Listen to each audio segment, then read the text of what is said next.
Hey there guys. Today I thought I would talk a little bit about websites. So many of you already have websites, and I just thought it might be valuable to talk about the difference as far as what I'll call a sales page versus a traditional website. So I've got a good example here. I'm just gonna pull up. So let's have a look here. This is a frisbee or disc dog course. I've seen some of their free training videos and stuff, and they look pretty good. But I don't know anything about these guys, so this is just a good example. But you can see this is sort of a traditional website, so this is probably similar to a website that you might have. Often it'll have like your home page, about you, contact.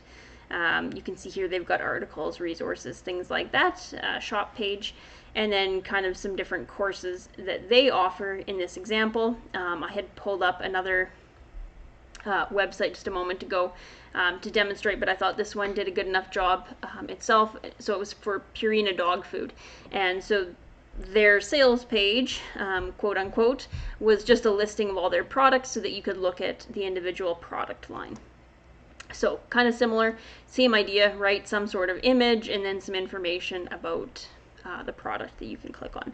So this is what most companies, I would say, have, but something that I have done quite a bit in the last year is going to more of a sales page approach.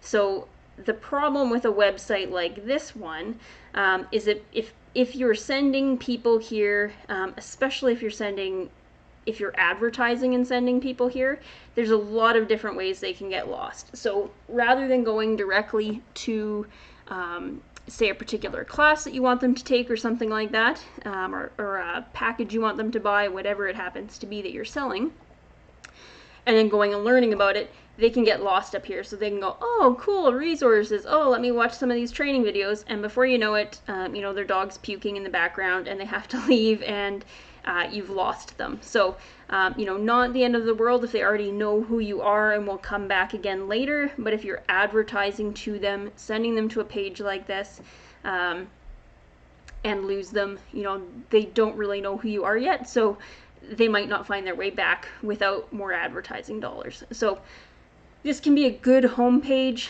especially for your current clients, but not the best way to send traffic for advertising. So, but what I do like is when you click on one of these courses, in this case, this is more the traditional sales page that works really well for advertising. So you can see all of the extra stuff disappears. So contact us, free stuff, all the things that can distract your customers and not have them buy whatever it is that you want them to buy, that all disappears. So it looks like they can still go to your homepage, but that's kind of it. So we're already driving them to enroll in a course. There's a video here.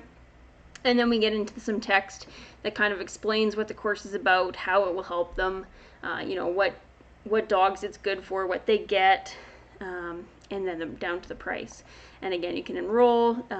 We might see some testimonials, some further explanation, bonuses, a little bit about the instructors. So you can see there's just a ton of information here, but it's all about the product they're trying to sell. So I really liked this website as an example. Again, here we've got some frequently asked questions, which is a great way to address concerns that your customers might have that might hold them back from buying. So a lot of really great stuff going on here on this website.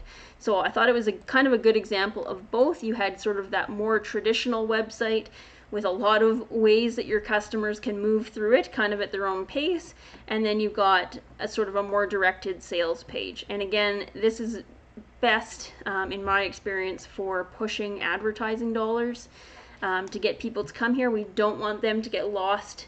If we're spending money trying to get them to buy a course in this case, or buy a product or service, or whatever it is that you're doing, you don't want them to get lost in all of your freebies and all the extra information and all that. You really want to guide their buying process.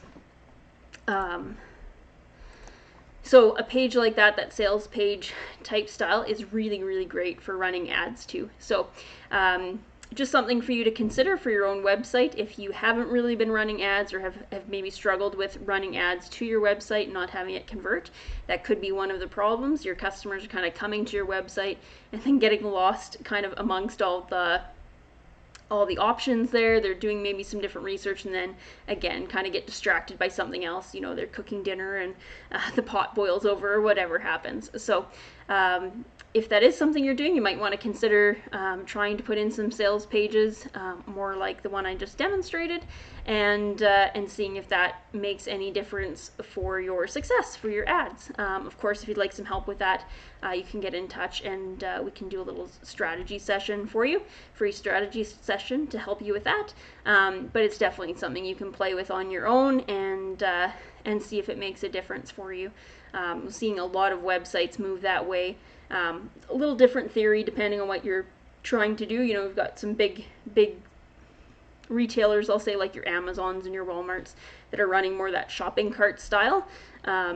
But for most retailers, it's a lot easier to just go, no, I want you, the customer, to buy this thing, and here's all the great things about it and how it can help you. A lot easier for us with a smaller budget if people don't already know who you are.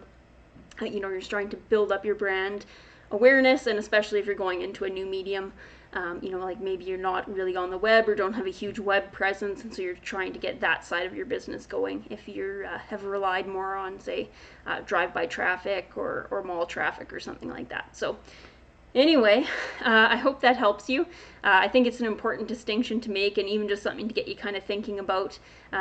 There's definitely benefits to doing both, but if you have a very focused product that you want to sell, want to advertise, the sales pages can make a really big difference. So with that, thank you for tuning in, and I will catch you next time.